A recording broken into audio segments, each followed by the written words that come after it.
dosa ibu saya, beri kesempatan saya membahagiakannya, ya beri kesempatan. Tangan kanan saya genggam ibu saya, tapi yang kiri itu udah nggak ada yang dipegang, Pak. Jadi saya mohon kepada antum, kalau masih ada orang tua, antum jangan sia-siakan, karena kalau sudah nggak ada, sulit antum menemukannya, sulit ya, itu anugerah. Qultu thumma ayyun, aku bertanya lagi, setelah itu apa? Qala masya Allah, thumma birrul walidain, setelah itu berbaktilah kepada kedua orang tua. Letaknya langsung setelah ibadah kepada Allah Subhanahu wa ta'ala. Jadi Nabi langsung menjelaskan kandungan ayat tadi. Saking pentingnya bakti kepada kedua orang tua, itu diletakkan urutannya setelah sholat 5 waktu, disejajarkan dengan amalan yang dicintai oleh Allah Subhanahu wa ta'ala. Jadi kalau antum, maaf, ingin mencari amalan setelah sholatnya maksimal, yang dengan amal itu dosa bisa digugurkan, kedekatan bisa dibangun, cinta bisa diraih, ada orang tua. Makanya mumpung masih ada, ayo manfaatkan. Barangkali Allah titipkan kepada antum bukan ingin membuat antum lelah, barangkali ingin ya mengurangi, bahkan menghilangkan dosa-dosa yang melekat dalam diri antum, ingin menghadirkan cinta Allah kepada antum, ingin memudahkan aktivitas yang antum sedang jalani. Sesering katakan begini ya, sesering katakan, maaf ya, hasil kerja keras antum itu, kalau antum sukses, boleh jadi kerja keras antum cuma 30%-nya, 70%-nya, disitulah tangisan ibunda anda yang menangis di pertengahan malam, peluh keringat ayah anda yang dalam mencangkul itu berkata kepada Allah, ya Allah mohon, jangan sampai anak saya seperti ini keadaannya, ya Allah jadikan dia lebih bahagia. Pernahkah antum dengar kisah ketika Sayyidah Hajar alaihissalam mencari air untuk Ismail alaihissalam? Silahkan cek. Yang bolak-balik siapa? Hajar, naik Safa, turun ke Marwah, balik lagi. Berapa balikan? 7 kali bolak-balik. Teman-teman sekalian, yang dapat airnya siapa? Ismail alaihissalam. Sekarang lihat baik-baik. Saat Ismail alaihissalam ingin air, itu kan bayi bergerak-gerak nangis. Jarang, hampir saya nggak pernah lihat ada bayi nangis kaki tangannya nggak gerak. Diam aja begitu kan, pasti punya masalah itu. Kalau dia menangis pasti bergerak tuh kanan kirinya. Makanya dia menangis minta air, ASI tidak keluar, disimpan di bawah, ibunya bolak-balik. Jadi saat ibunya naik ke sofa, kaki masih bergerak, hantam tanah, ini tangan begini-begini, tapi nggak ada yang keluar. Kapan air itu keluar? Ketika ibunya bertawakal kepada Allah, lihat lagi bermohon kepada Allah, Rabbighfir warham wa'fu wa takarram innaka antal azizul akram. Ya Allah, nggak mungkin kau titipkan ya Allah ujian ini kecuali engkau berikan jalan keluarnya. Ya Allah, hamba sangat yakin dengan karuniamu. Ya Allah, hamba mohon, ya Allah, hamba mohon. Safa berpikir dengan cara yang bening, Marwah mengharapkan hasil terindah, harapan besar yang ingin diraih. Bolak-balik 7 kali. Begitu sampai 7 balikan, turunlah kemudian anugerah Allah di situ. Ikhtiar dibangun, kemudian hasil didapatkan. Kadang-kadang yang ikhtiar orang tua, yang dapat hasil anak. Makanya ibadahnya disebut dengan sa'i. Apa itu sa'i? Sa'i itu asalnya bukan lari-lari kecil, bukan. Sa'i itu dari kata sa'a yas'a, kesungguhan dalam berusaha. Asalnya itu ya, asalnya kesungguhan dalam berusaha. Jadi kalau antum serius, dapat yang diraih. Quran surah ke-17 ayat 16 sampai 17, paling kiri sebelah atas, Allah menyebutkan orang yang berusaha serius, sa'a, disebutkan sa'a, untuk urusan akhiratnya diberikan sepanjang dia serius dengan baik. Sa'a yas'a sa'yan, usaha yang sungguh-sungguh. Kenapa ibadahnya disebut dengan sa'i? Karena pada saat itu ada orang yang sangat berusaha dengan serius ingin mencari air untuk anaknya, ibu yang bolak-balik, anak yang dapat air. Begitu sampai pada yang ke-7, hamparan tangisan dan permohonannya menyentuh arsy. Seketika turun malaikat menggerakkan sayapnya, ya menyertai telapak kaki Ismail ketika menghentak ke air, ke tanah. Tis, malaikat menghentakkan sayapnya, keluar air.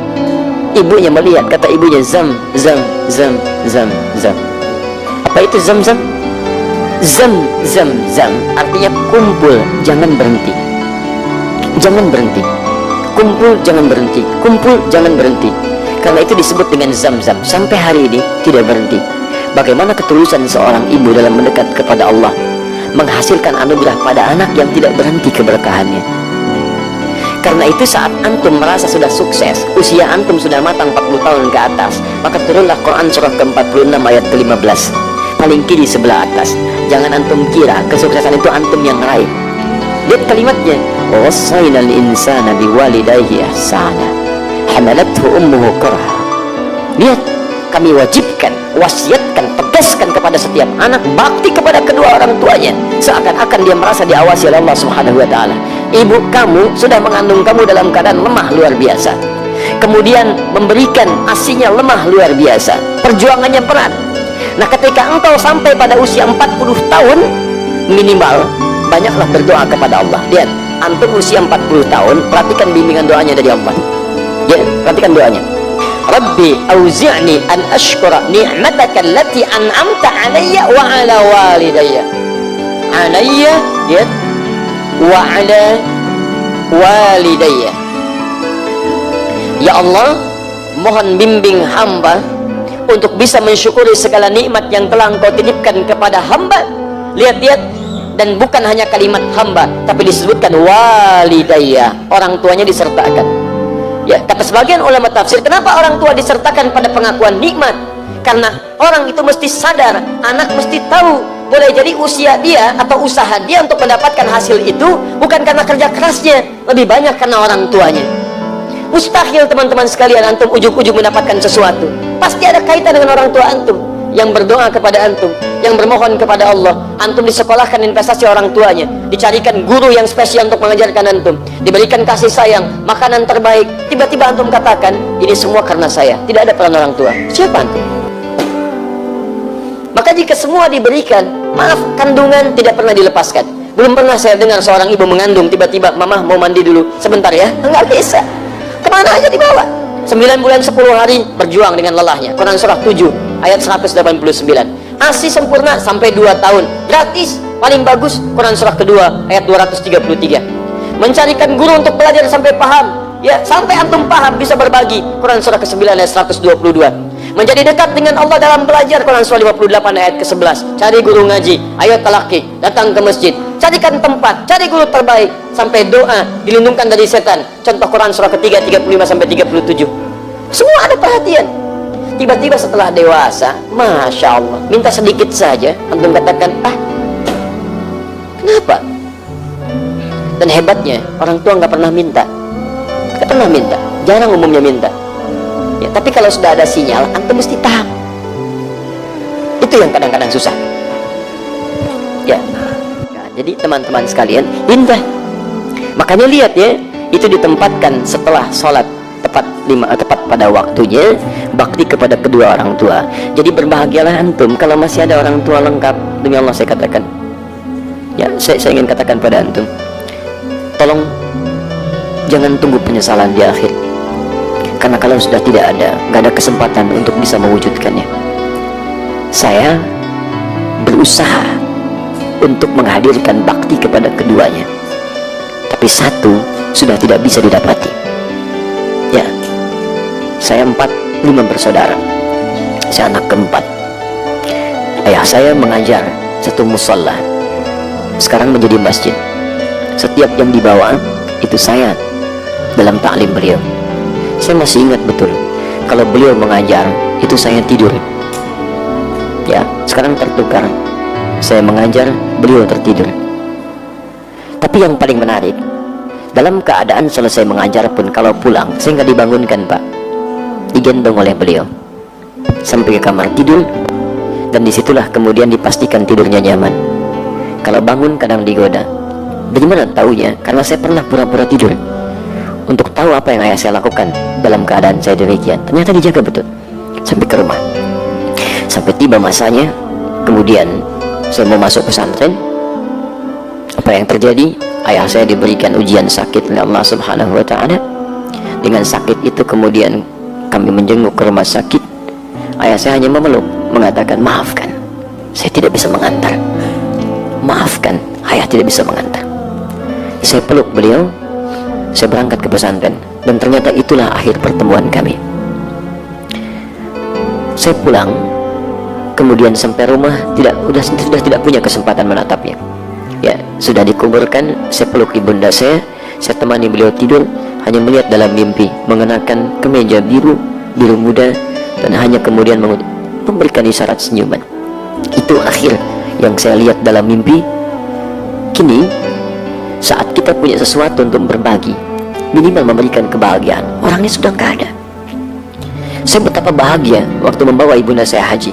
Saya genggam tangannya dengan tangan kanan saya. Dalam saya berdoa kepada Allah, ya Allah, mohon ganti kasih sayang ibu saya.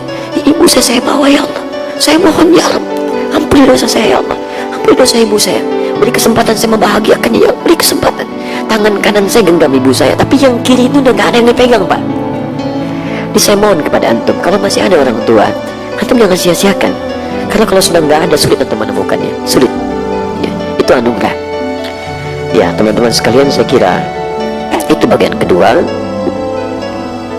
Ya, dan yang terakhir, qultu thumma ayyun, saya bertanya lagi, apalagi setelah yang kedua itu? Kata Nabi, thummal jihadu fi sabilillah, baru jihad fi sabilillah. Perhatikan, jihad fi sabilillah letaknya nomor 3. Nomor 3 setelah bakti pada orang tua. Jadi bahkan nanti dalam kaidah nggak boleh antum mau jihad, orang tua tidak sepakat, antum maksa jihad, antum dosa. Nanti kita lihat bab selanjutnya, ada seorang ingin berjihad, orang tuanya ternyata belum mengizinkan dia berangkat, dan sedih. Apa kata Nabi? Masya Allah, kata Nabi, pulang kamu ke rumah, buat dia tertawa seperti engkau membuatnya menangis. Buat dia tertawa seperti engkau membuatnya menangis. Saking tingginya nilai bakti pada orang tua, pahala antum diberikan di situ. Kadang antum jadi pahala keluar rumah, di dalam rumah ada sosok yang sangat dalam yang menghadirkan pahala kebaikan kita. Mungkin jalan surga antum bukan di luar, orang tua yang dititipkan kepada antum. Yang lain usia 60 tahun, yang lain 50 tahun. Kok orang tua antum 80 tahun hadir di samping antum? Kadang-kadang rasanya makin repot. Ternyata di situ surganya ternyata. Dan itu jihad terpenting dibandingkan dengan keluar, dan urutannya nomor 3. Urutan nomor 3.